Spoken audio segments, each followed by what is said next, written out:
warm welcome back. That was the first game, and what a game. I'm almost at a loss of words. I was so sure Speed Gaming got that, but then a lot of stuff happened.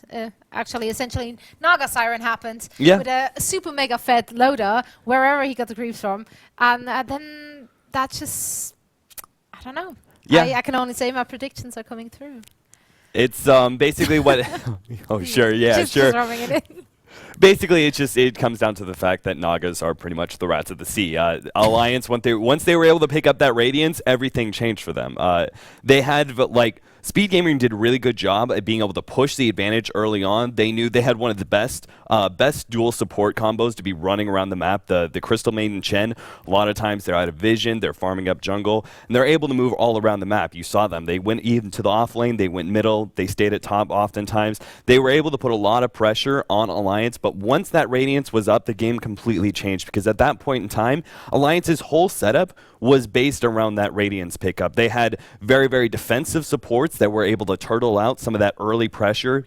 Supports like Keeper of the Light, who's able to stop some of those tower pushes. Earthshaker, once he picks up that Blink Dagger, very, very deadly to push up against. So once they had that Radiance, it just meant that Naga Siren could go out, push out one lane really, really quickly with Illusions farming up the jungle, Illusions farming up, another lane, and then the Keeper of Light would come into play, and they would just bring him down, put him into another lane, and it would just constantly keep this sort of forcing Speed Gaming to move around and try and react rather than allowing Speed Gaming the room to be able to form a plan and push in against Alliance. So really, it was just a really well executed strategy by Alliance, and it was a lovely thing. I mean, their whole entire, you saw it. We were talking about it earlier, how their draft, some of the picks weren't normal Alliance heroes. Yeah, not at all. Actually, none of the picks they did now were any of the heroes which they have been playing ever since the last patch. So I could recognize none on the list. So that must have been a very specific idea they had,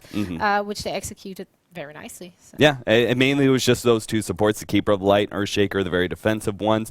The Mirana mid was an interesting pickup for me. I thought they would have gone for something a little bit more late game in that, but Naga Siren was enough to clinch the deal against some very, very farm Gyrocopter and SF. That was a little bit surprising to me. I thought they would have had a little bit of a harder time, but I guess I just kind of underestimate the power of the late game Naga Siren. It's been a while since we've seen it in the Western scene anyway, so being able to see that again gives you a whole new respect for the hero. What are your thoughts then on the opposing team? I mean, Speed Gaming, they really played strong at the beginning. The Shadow Fiend got what he wanted, and it seemed to work out for them. Do you think that the win of Alliance could also be pinpointed down on a mistake on the other side from Speed? Did they maybe rest a little bit too long on their advantage? I mean, something that Clairvoyance kept pointing out is that they weren't really trying to push in real early, and I think that was a big problem. When that 20-25 minute mark where Radiance had just come online at 19 minutes, Naga Siren wasn't so big that she could really aggressively split push. So they were still able to maintain some map control at that point in time. However, when a Radiance is up on a Naga Siren, she's one of the fasting farming carries in the game. I mean, just being able to split off those illusions and farm up 4 different camps and a lane at the same time, it's ridiculous. It's ridiculous. So I think they really had to go, okay, we have to end the game now, and just go all in for a mid push much earlier. So I think that was a bit of a problem, but honestly, you can't mistake them too much. They had a Gyrocopter, they had SF. Those are heroes that are able to, with the gold advantage, be able to really do decently well going into the late game. They are able to output a lot of damage, and I think they were really falling back on that. They felt that they were like, okay, we just keep the SF, get him really farmed where he's like one-shotting support heroes and that sort of thing. But unfortunately, they just underestimated the Naga Siren just like I did. So I think, I think they probably learned from their mistake, and if they leave Naga Siren it again, I think they'll go in for a much more aggressive playstyle and try and end the game a lot faster. Do you think they let it through? No. It's just it was a little too disgusting. I think well put. Honestly, it's just the reward from being able to split push like that. I mean, you saw how far ahead they were. We saw the gold graph multiple times, and it was like, look at this lead that Speed Gaming has, and yet it doesn't matter. And that's just all because of what Naga Siren could do. So I expect they're probably going to ban that one out. It's just too tough to deal with. Well, we're going to see what they are up to as the picks and bans only just started. And for that, we're going to head over to our casters. Thank you very much. So we're back here again, and it is drafting time, and may we never see the scourge that is Naga Siren. I almost want to say TI2, here we come again. But Naga Siren will be the first spin out by Speed Gaming, and well, let's get ourselves into it. My co-caster is already set and ready to rumble on this one, and no Naga game here, Clairvoyance. No Naga game. Oh, good. That's going to help me tone down my rumbling a little bit, man. I was just rumbling on like a machine last game, just going on tangents nonstop. So I apologize to you, man. Let me stop you there. No room to breathe, but Yeah. What can I say? It's good. It gives me a little bit of time to rest and relax. Oh yeah, for sure. There's also something too, which I noticed a couple of people were talking about it. I was checking out the Reddit thread while we're waiting and stuff like that. And I noticed too that Loader is the man who is now drafting. We didn't actually refer to it during game number 1, but it's not actually S4 in the captain's role right now as far as the drafting role.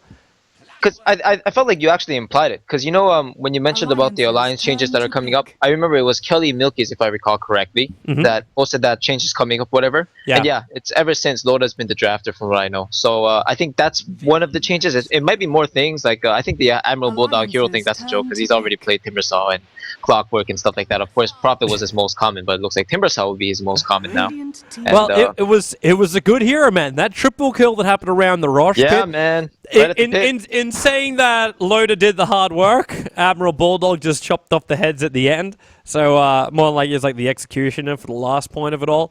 But yeah, Timbersaw again. Clockwork's already up as well. He got banned out in the last game. Was actually banned down by Alliance after they first picked up their Timbersaw. But Pilot died. They're not taking any chances this time around. Oh yeah, never underestimate what Bone 7 can do on the Clockwork. Although, I will give you an interesting tidbit of information is that in the Chinese game that Speed Gaming lost, that forced them to force their departure, actually, unfortunately, is they wanted to pick the Clockwork. But apparently Bone 7 said that on LAN settings he's actually not very confident on his Clockwork, which is very ironic because he destroys games online. Even when he like sometimes feeds or like dies on it's ever since Armlet got taken out, man. It's just a problem. No, man, that can't be it. No, he's still got his Force Staff as well as his tricks with that Rattle Trap that he has to work around with. He can do it. It's Bone 7. Yeah. Invoker, that's a really early Invoker pick. Yeah, it's also a surprising one to grab up so early on. Like, you don't know what's going to come up against you in the mid lane. We know now also Rune Control is going to be a pain in the ass. And maybe this is Speed Gaming also just preparing themselves for an Arcade Chen or something along these lines. Because when you pick up an Invoker, the first thing that comes to my mind is maybe can make something play in the middle lane, horrible at Rune Control, and not too hard to gank up if you've got some good rotating heroes. That's always the major problems for it. And with Speed Gaming, they don't play it on a safe lane. They put it straight in towards that middle lane. So I'm interested to see how well it's going to go. And Doombringer being banned out, okay, that might be fair enough too, considering that could eat, like, this Eternal Envy is one of his favorite heroes to play, especially when you're going up against a Timbersaw. Yeah, honestly, the way that that Doombringer with one spell, he can just turn the tide of the entire fight with that against that Timbersaw, and of course, still have his arsenal available with the Level Death as well as the Scorched Earth, which allows him to be a teamfight presence with a Radiance-like style. Yeah, it's a very, very smart ban coming out of them. One that's definitely catered towards the opposition in their favor. And now I'm just curious to see what Speed Gaming is just going to follow up with this, because they have one more ban after the Nyx Assassin, taking it out, saying that, yeah, you know, if Bone 7 is not playing it, we don't want to deal with it this game. And same thing with the Dragon Knight, as you mentioned earlier. But after the Invoker, I'm not sure what they're going to use in conjunction, because they do still have the other high win rate kind of hero that's available in the pool and the support in the Crystal Maiden. But then again, if we're talking about win rates, there's still so many heroes that have yet to been explored. And I know in recent times, like, a couple things are coming up with the Necrolites and the Death Prophets, but I'm not too sure if we'll get to see it this game specifically. We did see one, which was Naga Siren, and Speed Gaming. They didn't want to deal with any sort of split push this game. You take out the PL, you take out the Nyx Assassin, it's going to cause you issues. DK can take out his own towers. Naga Siren, we already know what she can do. Yeah, they're taking out possibly everything. Nature's Prophet is the last one to add to this mix-up, but they don't care about him. They have a Clockwork, so that's fine. That's right. Yeah, and of course the Timbersaw has been picked up. It's more likely going to be the Bulldog Timbersaw as opposed to the S4. Now, are they gonna go over the top with this and ban Animage? Answer that for me, Toby. I want to say no. I really want to say no.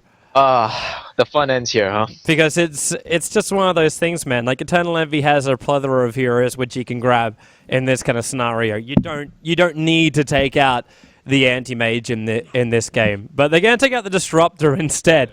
And well, I don't get what I thought we're going to get, which was the Enchantress. We're going to get the Chen now into the hands of Alliance instead. Yeah, that's very interesting. And Chen has actually always been really powerful against Invoker, especially back in the days when Invoker was in the Quas Wex era with the Tornado as well as the EMP combination. Because Chen, as soon as he just lands on the floor, he'll give you the mana boost, he'll give you the mech, and just negate everything that just happened. He'll just kind of turn time back and be like, oh, Invoker, you have no spells all of a sudden. It's 4v5 and your mid lane's kind of shut down because he has no spells. We're going to win the fight with creeps and we're going to push into your base. And speaking of push, Pugna is being overlooked, and I remember Slark was overlooked last game. I'm wondering if those hot picks are going to be picked up these games. Crystal Maiden, there's that. So that's a high win rate support for this side of Speed Gaming. Nova. This is the reason why the Chen is here. But then again, Enchantress still would have given him the early game pressure, but the timing for Chen's now going to be perfect with Luna. And I really want to see Lotus build on this Luna too.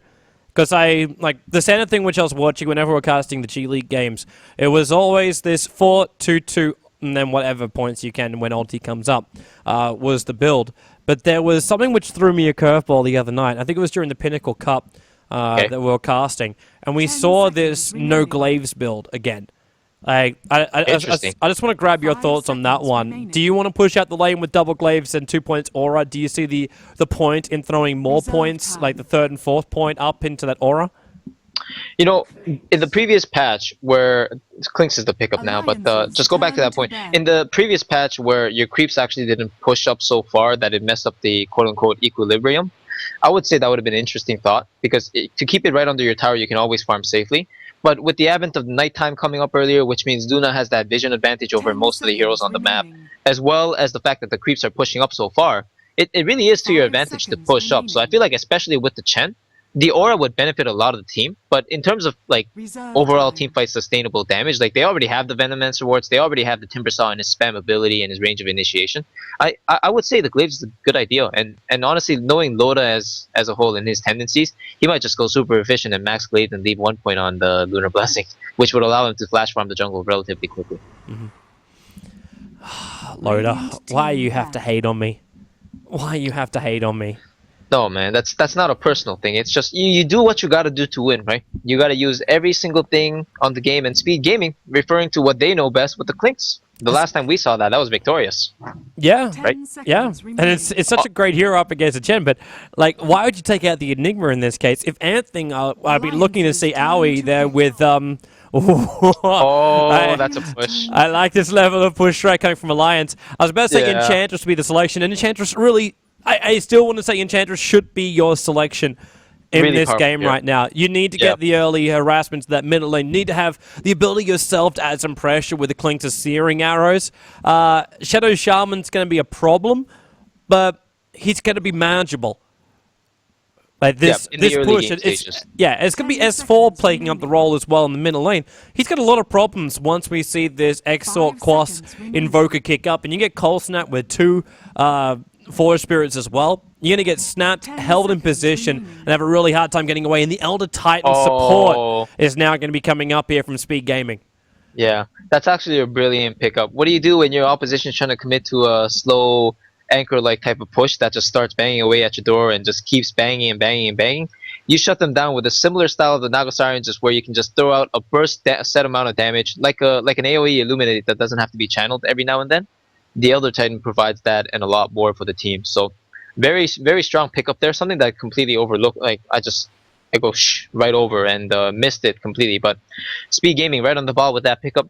But with that pickup, Toby, I still fear that Alliance has a very good timing. Like if you look at the majority of Speed Gaming's heroes, they're not all that tanky and survivable to say. Like they can get bursted down against Timbersaw as well as the Venomancer gangs coming in, and Loda as a carry, he's going to be very strong against every hero except the Clinks.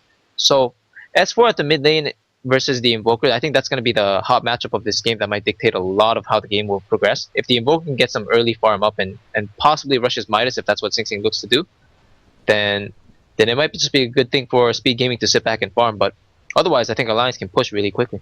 I'm with you, dude. I hope they do. I hope they do. 'Cause do we all? Game. No, it's not so we're seeing the like the shoe on the other foot right now. Golux, yeah, well done. Yeah, just asking for a remake of Sing Sing's got some packet loss. But yeah, Alliance's lineup just has the ability to melt through. But what's the beauty of it is, even in the later portion of the game with a really farmed up Luna, there's very little that's going to stop that kind of push as well. So Alliance are crippled into saying, oh, we can't win the early game, we can't keep the push going. They're looking good throughout this entire game. Massa, Moors to control. Do we ever get to the point where we see S4 walking around with Refresher Orb, Aghanim Scepter Wards? Then is, guarantee you'll lose a building or some kind of structure. Uh-oh.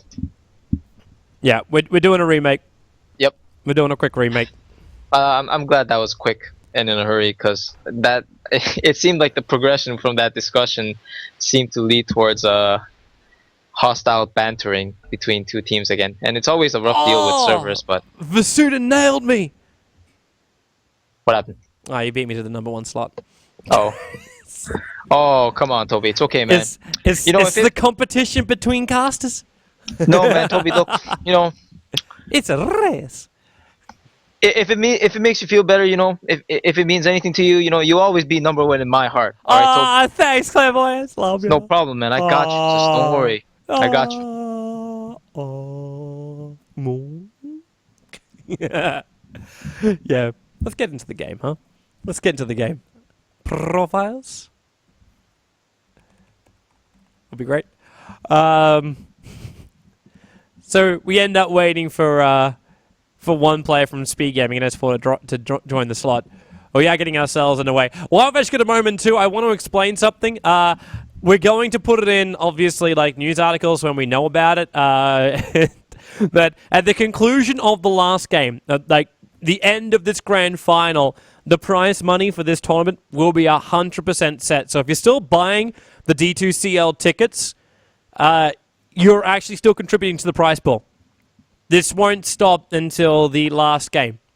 So the prize pool is set at $25,000 USD going to first place. So if you win this best of 3, you take home the 25K. 15K goes to second place, but 25% of the ticket revenue will be divided between the top 4 positions. So we had 3K for fourth place, 7K for third place, and yeah, these top 2 places. So if you're still looking to buy the D2CL ticket, go and do so, because you are still contributing to the prize pool, which will be won here. And so to third position and fourth position. Fourth position belongs to Team Liquid. They won the 3K. The 7K goes to Sigma.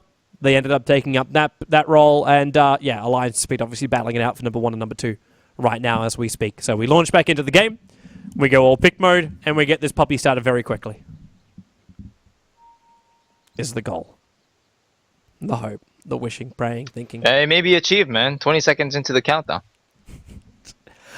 I want to see him pick. Everyone picks a hero. Everyone clicks up, and we go straight into the game. Magical speed is what it's all about.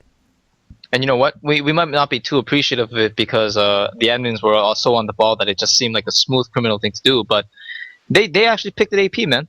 I remember a couple times we had to remake and had it on captain's mode and had to remake again, and servers kind of pooped out on us. No, man, those are the days. We don't have to remember those days because those days are Warcraft days. That's true. You know what, Toby? That's so last year. You know what it is? That's what it is. That's so 2013. That's right, man. 2014 is the age of where we don't have to have pauses when we start up games, especially when Team Empire is playing. We go straight into the games. There's quick, fast drafts. Extra time is only 50% used. Yeah, 2014, the year of speed. Yeah, and Naga Siren 2012, man. It's so old. Yeah, let it remain in 2012. But then again, yeah. I have this weird feeling though. It's not really a bad thing though as far as us casters go. Like we sit here going, well, it gives us some late game pressure and team fight and puts pressure on the opposition to do something. So yeah, I'm all for it. I'm all for Naga making a comeback, and I'm all for looking for everyone to find the counters before we start the TI qualifiers. So yeah, I'm all for that too. And now we battle again. Pylai die. Come high ground and die! This is not going to be good. And the Gale, it connected on Bone 7. The Spirit will come in, but the first blood has already been spilt out by Alliance. So the shoe is quite literally on the other foot for this game. Killed a Chen. Pi fed first blood like that one time where he kind of just walked up because he's too aggressively visioning. He's probably yelling at his teammates right now like, yo, go, go, go. I don't want them to get this hill. I don't want them to get this hill. And Alliance got the hill. And then he died for it. I remember one time I went onto his TeamSpeak when I wasn't casting. I said, Pylai died, more like Pylai dead. And then he got really mad at me. So I don't understand why. I don't know. That's just telling me he's dead, man. Like, whoops. Flippin' Pylai die, man. It's alright. It can only be counted as like, what, the $10,000 throw? Possibly. It just affects all of game 2 right now. Oh yeah, but Alliance, this is actually one of these things too, like you look at this whole competition, especially the grand final, they've been having a very rough time recently. Yeah. It's kind of the same for Speed Gaming, but Speed Gaming were also in a very foreign environment. They were down in China, and things really didn't go well for them at all. But Alliance, more than anybody else, their recent LAN performances have basically been what's, well, crushing. You could basically say it's been like crushing, like motivational wise. I remember I had a chat to Loader after EMS Poland, and he was basically just saying that like they need a break. They hate losing. Like it's really starting to get to them, and they need to win something. And to take this out, especially the weekend before Star Ladder, hell yeah, they want to be all over it like a hot rash. Yeah, pretty much, man. What can I say? When you're playing at that caliber and you win TI and all of a sudden you're losing games to teams that you would have never expected to. Oh, Bone 7. Can we trophy him on the top lane? Oh, no, the Cogs is in a pretty good position. And EGN doesn't have Poison Sting. He's already used the Gale. And Loader doesn't have a Lucent Beam. He leveled up the Aura to start with, so he's got no little range harassment, while Sing Sing battling up against S4 in the middle. No Exort. It's just gone straight into Invoke at level 2 and gone into the Cold Snap. He's pushing S4 back and not wanting to get anywhere near that bottle. And so far, he's done a pretty good, damn good job. Like I know, I know it's 6-2 up against a 5-0. Oh no, S4, this is really troublesome for you. But then again, with RK coming in, there might be enough. Centaur Storm sinks into right to the tower. S4's fine. Wow. RK has perfect timing. Yeah, he really does. I actually thought the Centaur wouldn't be able to make it in time before the cold snap, but you know, that's the thing with cold snap sometimes is like if you cast it too early, you're not going to get the second instance off right away with your right click because it's already in the air. But as you were mentioning, man, Sing Sing's just doing a really good job of trying to maintain control in this lane because he knows that. He's played Rasta a ton of times before. That was the signature Sing Sing hero back in the day. So he knows that when the Rasta gets the bottle and starts spamming out your wave, Invoker's actually not that good at fighting the push coming out of the Rasta in terms of lane pushing. So he might feel a little bit pressured as soon as the bottle comes out, and lo and behold, there it is.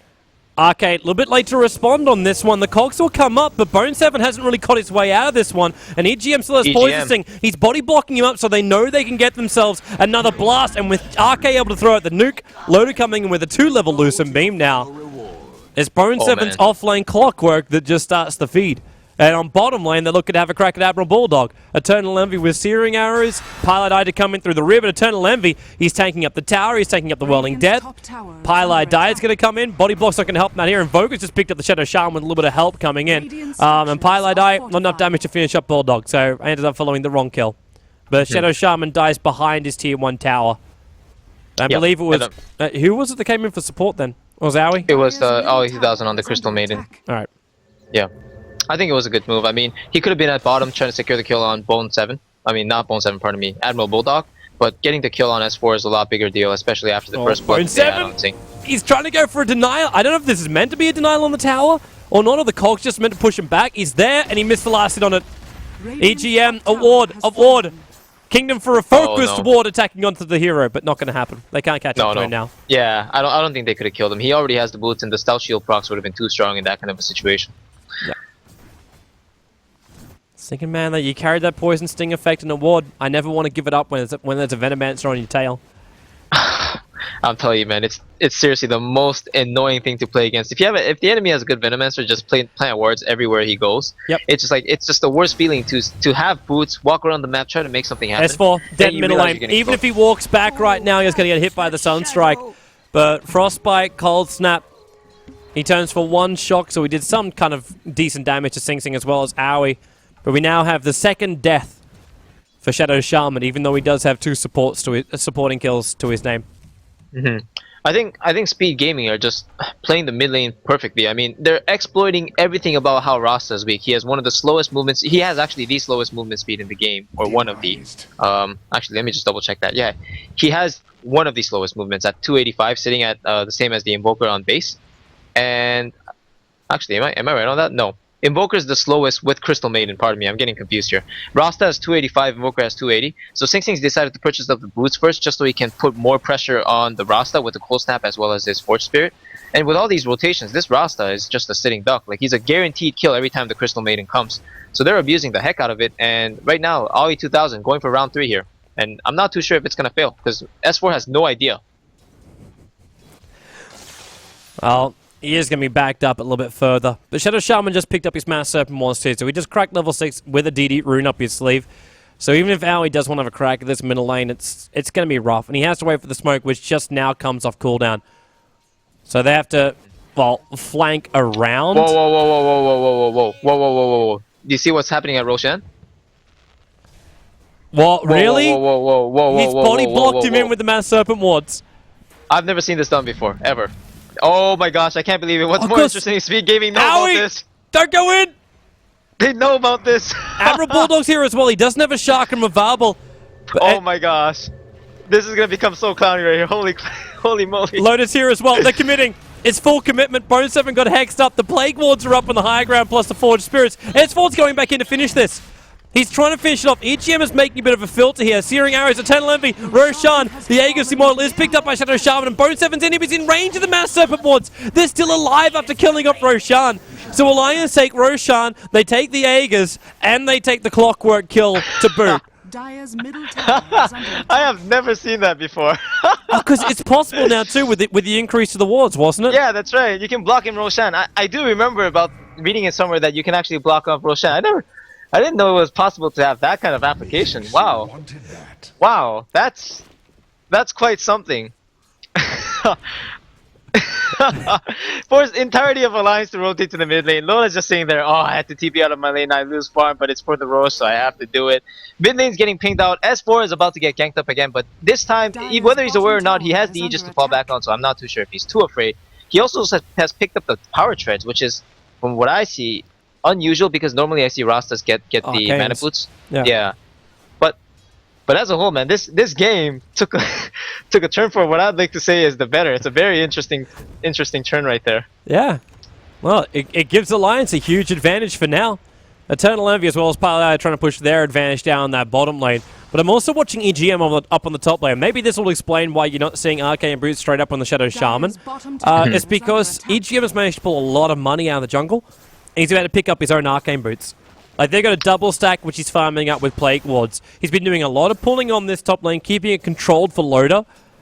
So when they're ready to push him, they'll have, we'll have a mech up from Arke, who's working into that now. In fact, we can see a smoke from Arke. And he's bringing S4 with him, because the Mass Serpent Wards are off cooldown. We're going for a roaming gank. When the Mass Serpent Wards are always off cooldown, Shadow Shaman should be rotating. Yeah, but there's a lot of money up on the supports, is my point here. From Oh no, that was a great point. Like, as you say, there's no need for like more than 2 arcane boots. They just spotted Owie. Hex to start with, and they do. He commits the wards. It's just a ward trap. He's already wanting to walk away so they can focus over on Pylai Die. And he's going to get himself in range. I don't know if that's in range for a shackle. It's got to be on the edge. With Sing Sing coming in, Eternal Envy, Cold Snap as well being triggered on S4. He'll lose the Aegis Immortal. Pylai is still in the neighborhood, but Admiral Bulldog, Chakram is a filter. The Mass Serpent Wards are still in the neighborhood, but they're not running up for that one. Clockwork is not looking healthy. He's up on the top lane, where Venomancer was able to get... Actually, it's Luna who gets the last hit in. But looks like Venomancer doing a lot of work for that one, but 6-2 now on the board. Yep, Luna came in to finish off the kill as there was a small skirmish going down at the bottom rune. And, of course, the Aegis does get lost, but the damage has been more than enough been done. on the side of Speed Gaming. They're committing so many heroes to try and respond to these aggression type of rotations coming out of Alliance, and of course they're getting some stuff out of it. They're getting back the map control that they so desperately need to keep so as long as possible, because when Alliance starts pushing and banging away at their door, they don't have too many solutions in the early stages as they would like to. And as I say that, Sing Sing's actually picked up Power Treads and Medallion. That's you know that build is when you pick up the Medallion, most of the time it's like a solo Roshan Invoker build. And for that to have already been done this game by Arasta, it's just such an ironic thought to me. But Rasta's about to die right here. Eternal Envy has. All are Oh, healed. yeah, he's dead. Nope. Sorry, I wasn't actually watching S4 go back, but He's dead. he's able to evade. Oh, he's got the shackle. Oh, He's got a Hex to follow up, but Eternal Envy got 1 arrow off in time. Load at Lucid Beam, he gets revenge kill. yeah, that was worth it. Yeah. That was definitely worth it for him to. I think S4. He probably knows that if he just decides to rotate, play wing around the rosy around those trees, he might have been able to pull off a nice juke.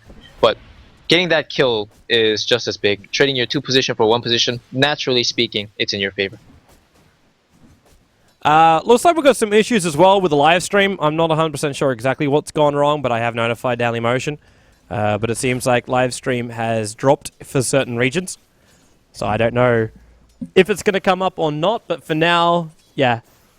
I'm trying to look into it and see what's going on. Hopefully it'll all sort itself out. Our output's doing fine. Yeah, stream's back up again. Stream's back up again for certain regions, so hopefully it's not affecting too many people out there. But I said have a double Loda check. versus Aoi inside the jungle. And Loda scares Aoi off, and Aoi's now retreating. Now, I haven't seen this ever. Actually, this is the first time I've seen an Elder Titan pick up Triangle Boots, and I can understand it's Pilot that he's playing the support role, but I'm going to hold that thought. Loda's getting pinged out viciously here. Yeah, they throw down a sentry. Well, they saw Eternal Envy move up north. That was the primary thing that was... like, Envy was looking for an opening. While up on top lane, Bone 7's man fighting up against EGM. With that Sunstride trying to come in to help out. Maybe it's enough damage. It will be. Bone 7 will win the fight. He's got to TP back before the Venomancer's ulti. He's going to take effect, and Venomancer, he got him. Admiral Bulldog tried to run into range to get a kill secure. Either way, kill 1 for 1 up on that top lane. Yeah. Very nice exchange, of course. Bone 7 has been looking for a play for some time now, just camping himself in the jungle ever since he had that hook shot online. And with that Robe of the Magi, it looks like he's going to be going for his trademark item, the Blade Mail first, and then, as much as I like to see the Mask of Madness armlet this game, I don't think we're going to get a viewing of that one. So, hold that one off for the future. Well, you can't have everything every single game, man. As again, I'm trying to check out some problems. Timbersaw goes down on the top lane. So Klinkter's on his hunt. We haven't seen the Blink Dagger yet for Eternal Envy, but I'm sure it won't take long for him. Yeah. I still just don't know how if this is actually worth it or not. Investing about Would you 1K. prefer a BKB or something like that in this game then, or? Well, it's just even before the Blink Dagger, I feel like once again he has the bottle as well as the Soul Ring in his inventory. Like, it's so much money for bottom sustain, lane. but hold that Load thought, up. Loda at the bottom lane. Way too far out. The Frostbite's going to connect. He's got a little bit of help coming in from EGM with the Sunstrike. Clockwork latches in. But Sing Sing will ensure the kill. It's funny because Sing Sing was the guy who was being under pressure. S4 and RK were searching for him, and S4 is rotating down. They got Observer Wards in the corner. Bone 7's moving back on the bottom lane. And we'll have ourselves a very quick pause here. While Alliance are most definitely on the offensive, trying to find something to make up for the death of Loader on the bottom lane. Yeah, that was a really, really huge kill, because if you look at the CS board right now, the Klinks as well as... Loda was actually on their tail and a little bit ahead, I would say. But then all of a sudden now, the 2 people that were behind have caught up and are going to get more, because Sing Sing now, as you said, he was the one that's getting pursued out, but he didn't even have to leave his lane. Now he can just stay farming with his Forge Spirits and kind of get map control if he wants to. He still has the medallion to do a lot of to have that potential of solo killing on any target that he finds, and also he's getting the EXP as well as the kill goal from the Sunstrikes that he can land from what's global spells, so he can kind of just stay at the comfort of his own tower while assisting the team, and it's proving out to be very effective so long as Alliance are not getting the objectives they're looking for. And once again, Loda dying is it cripples them pretty hard. Alliance going to commit to this tier 1 tower in the bottom lane. With Mass Serpent Wards behind it, with the creep wave coming into, they'll take it. And Aoi and Pilot Eye are locked in a corner here. There goes your Mass Serpent Wards. He knows behind it. Yeah, they're TPing out. Pilot Eye, though, he doesn't have a TP. He's going to die down here. He can throw out the ulti as one last-ditch effort, but it's an easy split for Alliance. Only the Chen army is affected by it. So they'll take the tower here while up on top lane. Loader, there's TP support in the way in. Is funnily enough TP very deep and away from Eternal Envy. But the tower goes down the bottom lane, and Alliance will hold almost every tower. The tier 1 tower in the mid lane has also gone down, which Invoker was able to clean up. Yeah. Very nicely done for them, man. Also, What look can I at say? Sing Sing's money. Like, he's sitting at 2.7k gold of unspent money. Yeah, just before the tower, he was sitting at 1.9, so he's actually doing really well. Once again, it's just those kills that he's landing S4 globally. gonna reach in for a frostbite. There she goes. Sunstrike. It was in range. It was on target. But S4, enough life points to survive. Eternal Envy not committing any of his searing arrows to that. And Ake has picked up his mechanism. I'm wondering when the timing is that the Alliance is going to look for it. Maybe it's just waiting for Loda to finish his BKB. And I'm actually looking at Loda right now. You're right, the skill build that he's opted for is the 4-1-3, which will give him a stronger right click, but a little bit less in terms of farming the jungles, such as what he's doing right now. So I'm not too sure if it would have had too much of an impact otherwise. It hasn't really mattered that much. All he's done is basically put an extra point up in the Lunar Blessing. Before he does the point up into the glaive. So it was just one delayed level, but now he's got the 4-2-3-1. Yeah. As you said, I don't think it's that significant. No, it's not. It's just the most important objective right now for him to just stay alive and try to get the towers without dying. And just that bottom death cost him quite deeply. But you know, Alliance, they have a lot of things still going for them. I mean, the potential of the next Roshan spawn, as well as securing the Aegis with their heroes, is going to be very, very easy. Yeah. There goes your tier 1 tower in mid. You got double Satyrs and a Centaur. I wish you luck trying to hold that one. And it looks like Speed Gaming, they'll use the fortification, but it's just trying to buy themselves time to take out this tier 1 tower in top lane. But rotation's already coming. Loader and S4 are already on their way up here. The mid tower does go down.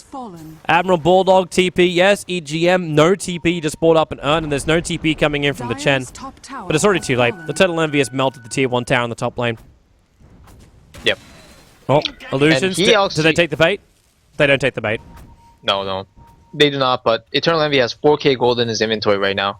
Considering how much walking around he's been doing around the map, he is actually extremely farmed.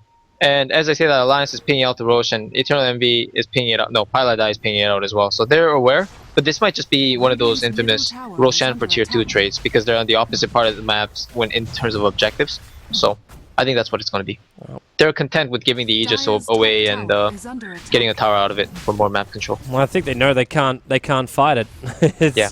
You want to go in there, it's never really going to work for you. You get caught up inside the mass servant wards, and Chen is still going to keep him alive long enough. You're just keeping tabs for the Clockwork Rocket, and there's no TPs back, so you're right. Trade for trade. But there's still an Aegis Immortal now going the way of Alliance, which is now, it's going to scare the crap out of Speed Gaming for the next fight. Like the fact that you're going to have to fight up against a Luna twice over, and this is a Luna too who kind of won't care about sacrificing the Aegis Immortal if he's able to get 1 or 2 kills, because with that puts Loader into BKB time. Yeah. And BKB will be the most significant item of this game, looking at all the magical potential coming out from both teams. It's going to be basically the do or die or live or supper kind of thing. Nope. And EGM, he's picked up a gem for quite some time now. He's had it in his inventory. I guess it was mainly for the Clinks, but doing some really, really good counter warding of it. Now, as you see, Speed Gaming has 0 wards on the map, literally. No sentries, no wards. But they have the map control a little bit gained from the top tower as well as the mid tower. So those are the things that are going for them, and I think they're going to be content for now to farm their side of the map, because just as you said, man, fighting up against Luna with the Aegis, not always the best idea. Yeah. Here goes Schmoke from Alliance. And they will look for a kill. I do kind of miss that guy from the Warcraft 3 ad. Owie. Goodbye. Oh, 4-star Fin. That allows them to get the Hex. Shockwave 2. Shark and Psalm down. Then a Timber Chain with the Whirling Death combination. They didn't want to use the Shackle as well. So leaving a couple of Plague Wards down, the Forest Spirits are walking with them. But, yeah. I'm not quite sure if that commitment time Alliance will be happy with what they got from that. But they got a kill, which is better than nothing. But if they lose Loader like they're about to on this bottom lane, it is not worth it. Hookshot's going to miss, though. Loader didn't run away. The Sunstrike's coming in. Loader walked back into it. Which means the last searing arrow from Eternal Envy will get the kill. But they've got to commit. There's players TPing down. S4 as well as Admiral Bulldog. The question is right now, can Speed Gaming still make this worthwhile? The cogs are there. That's going to buy cover space for Bone 7 to TP out. They'll see him. But it was too late for the Lucent Beam to hit. One person who is moving down and get a Gal out, and Sing Sing connected. In fact, he tried to move back and walked back into the Gal. Into Invis they go, but the gem is still there for EGM. He's going to realize the horrible mistake. The Meg Charge will trigger. He never even used his 4-star. He tried to turn around and try and kill off EGM instead. And will end up dying on this bottom lane. Yeah. Oh, you know what the worst thing about that was is that the Ghost Walk, because he has low levels in the Wex, he's super slow. He basically just added on to the Gale, saying, "Okay, I'm just gonna slow myself for you even harder," because he didn't know the gem was there. And of course, as you said with the 4-staff, it was actually on cooldown for 3 seconds. He would have lived the duration of the cooldown if he just walked straight with Wex without casting that Ghost Walk. So that's why it's so unfortunate, because if he actually survived, the Alliance might have actually backed him down. He can just be extra aggressive. Trouble. The Shackle is worth committing this time around. They've got him. It was a beautiful 4-star up, and Envy's trying to get a trade in the tier 2 tower. That will not be fast enough or in time. Alliance high ground. They've got Mass Serpent Wards level 2 off cooldown. Why not? Oh, they're doing it. You're right. They have the Serpent Wards, as you said. They're doing it, and I don't think this can be stopped right now with Speed Gaming's heroes, as well as their amount of farm. Yep.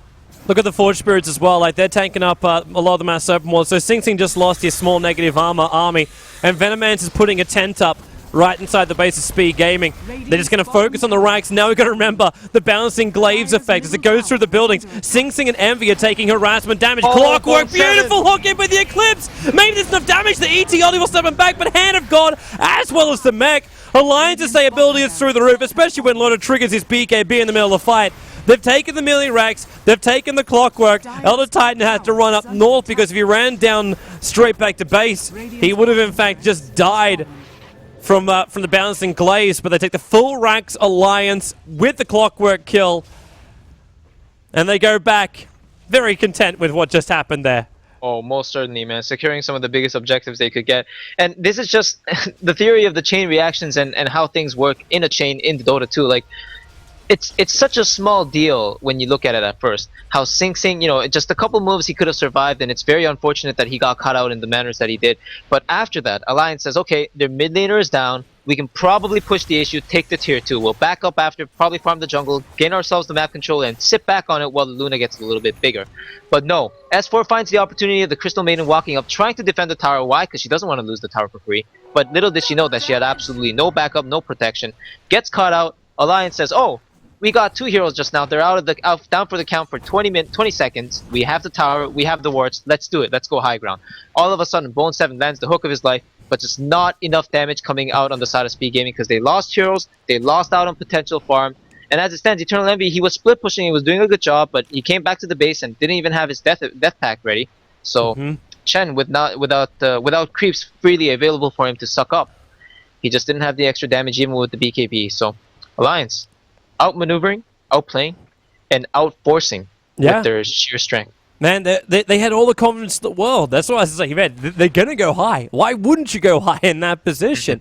Yeah. You got a Luna who's walking around with a BKB. You look at Eternal Envy, like, even without having the Death Pact, the fact he's gone BKB to start with already just says, like, physical damage is all we require.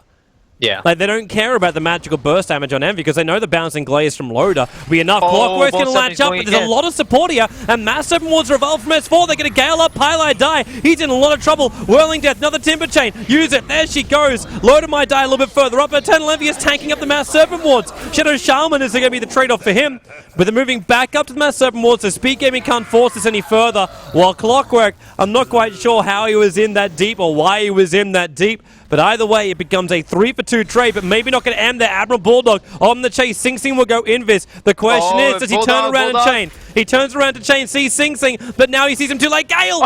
Oh. He was unable to connect on the way out, but even then, the regeneration from the well will be enough. But still now, 3-2 on the trade still. What an exciting game, Toby. What can I say, man? These events, just starting out from the Rasta solo Roshan, I knew that we were in for one heck of a game, and the level of aggression coming out from both teams. I know that in terms of kills, it's just over 1 kill per minute, but man, the map rotations and how both teams are trying to so aggressively put the pressure on the opposition, it's just so beautiful to see right now. And we can even see on the CS boards at the competitive level, 120 CS at the top of the board it's not that high, considering we've been introduced to the ideas of the Chinese farmers, of black, and and so many different things. It I love really that you does say Chinese farmers, black. Wait, hang on. no, he's a good farmer, man. Oh, yeah. Every time you see him, the guy's got 200 CS at 20 minutes, and it's just amazing to see. But this is just not one of those games that require that kind of a situation to secure the victory. And both teams are just going right in each other's faces. It's amazing to see. Yep, it's perfect to do, man. It's the push game. It's the push game, and Alliance are playing it perfectly. Without the split, it's a 5-man group up. Again, they have mech, they have a level 2 Hand of God, and in Speed Gaming, they were in a position where they could basically attack from this direction, they could be a little bit further down, attack from that direction, and if they want to, they could have attacked direct on as well. But they don't go in because they realize they can't. S4 now throws in the Mass Serpent once again, and you add such a huge buffer. Clockwork, he's going to try and hookshot in through the rear, and when he does so, at least got Arke in position. If he can kill off Arke straight away, before we see the mech, before we see the Hand of God, then maybe they got a chance. ET Ollie, there's your hookshot in. Hand of God to go, mech as well. Arke and S4, they're actually killing themselves. They killed themselves on the blade mail. Eternal Envy was able to dish out a decent amount of damage in the fight too. EGM kills over. And you got Loader and Admiral Bullock, the only ones left up. The Mass Serpent Wards will bring down this tier 3 tower in the mid, including the Plague Wards teaming up together. But Speed Gaming do repel Alliance. Oh, Envy! Woo! Close call, man. Close call, but Little bit too close. no, this is how Summer plays. Always calculated, always calm. I think I can just call push on that last one there though. That wasn't calculated at all.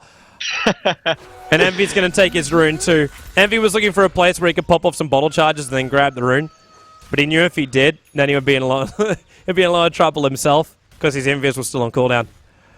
Now I want to introduce somewhat of a wild idea, and I think Speed Gaming fans are going to enjoy this one a little bit more than Alliance fans. But basically, sometimes when you're ahead and you force yourself, this is one of the reasons like why Templar Assassin fell off in the first place. Sometimes when you have these heroes that can play aggressive, so you try to cater to that only single one aspect that just tries to crank up the aggression, you force yourself into getting initiation items that can help you fight. BKBs, Blink Daggers, and so on and so forth.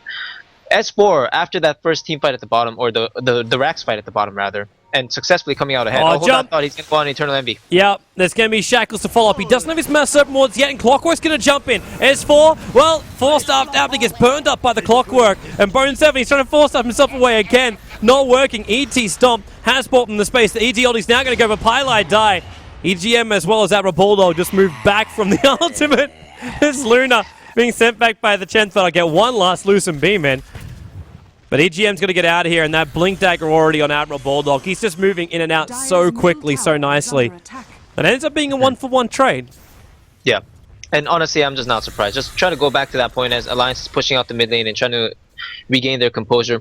Sometimes when you're ahead, you try to just bang at the enemy door much harder. Just try to apply more pressure, and then you force yourself into these items like Blink Daggers and BKBs are actually good, but like Blink Daggers and stuff like that, where you get into the enemy lines and all of a sudden you think you're invulnerable because you won a team fight, but that's actually not the case. And the reason I said Speed Gaming fans are going to enjoy this is because if this kind of stuff happens to pass more often, where Alliance, for example, S4 blinks in like that aggressively and Bone 7 is able to get the latch on, they can actually churn these fights. Speed Gaming actually have a very, very strong lineup when it comes to turning fights because they have the Invoker that can sit back and spam the mass array of spells. They have the Elder Titan that provides so much passive damage, and even Crystal Maiden as well as the Clockwork providing a set of bursts for themselves. And that's not even to count Eternal Envy, who has phenomenal positioning with his Blink Dagger, or the potential to have so. So as Alliance is taking the Aegis, this is going to be much more of a long shot now. But Speed Gaming, they're not out of this one yet, man. They can still come back from this. It's going to be a rough time to come back from this. Like, we're not looking at seeing a Nagasara, which could just like take it to the late game. Like, this was I kind of almost want to go back to what I was saying just at the end of the draft, that like Alliance's draft is perfect for all points of the game. It's got early game pressure, it's got mid game push power, and then late game with Loader being farmed up on a Luna and Timbersaw. Even then, like, you want to try and control up against a Timbersaw and with a Venomancer oldie as well. I kind of wish you the best of luck doing so. You're going to need big BKBs up and running. And you already got one from Eternal Envy, but he got it so early on that late game is not going to help. Nice jump in, but they got the 4-staff away. Envy, S4, he just jumps in and throws the Mass Serpent Ward so they're in range. And now with the shock up, he's trying to bring down Bone 7. He's going to do so. He's fighting inside the base. Sing Sing already had to buy it back. The Shackle's holding Envy in position. Loader, he needs more, but he can't see him anymore. But the Mass Serpent Wards are down. The Bouncing Glaives are doing their work too. But the balls from S4 to just jump in right there and having the Chi save his life. Radiant's middle barracks. The Blink's in, the Blink's down. They're searching for a kill on Owie, and they got it. They call the GG. Alliance in 28 minutes in game number 2 of the D2CL Grand Final will be taking themselves one game away Victory. from taking the lion's share of the prize money. Wow. And you know that what seemed to be like a slight glimmer of hope in that hook coming out of Bone 7. Unfortunately, there was not enough follow-up in terms of the cogs or the additional stuns, potential stuns coming out of the side of Speed Gaming. So I feel like not everybody on the team was prepared for it. But if they got that snipe off on S4 before the roster wards dropped, man, that could have been very different. Once again, he had the cheese in his inventory, but if he was unable to pop it, it would have been a really close fight overall. Even though Loda is such a formidable force to be reckoned with all his items as well as the Aegis, if they just take out all the other members of the fight, Loda could be isolated. It's not that difficult to isolate Luna from in the middle of a team fight, especially with so much control coming on the side of Speed Gaming. So, a close call at the end, but I gotta hand it to them, man. Just as you said, Alliance, they really picked apart Speed Gaming so effectively from the early points of the game, all the way from that Roche fight on till this point, and especially at the bottom, Raxus, man, just outplayed, outmaneuvered, and outforced. Yeah, Speed Gaming need to go back to the drawing board, or at least just get a breath of fresh air, as we're going to do the same kind of thing. And coming back here in just a couple of moments' time for game number 3 and possibly the final game here of the Grand Final of the D2CL. Remember, you can follow all the details of the event over at d2cl.org. There's the English version of the website. You can follow the next season too, which has already started. I say the official season hasn't. The qualifiers have already begun. So keep your eyes peeled over there. For now, though, let's take a break, and we'll see you back here shortly.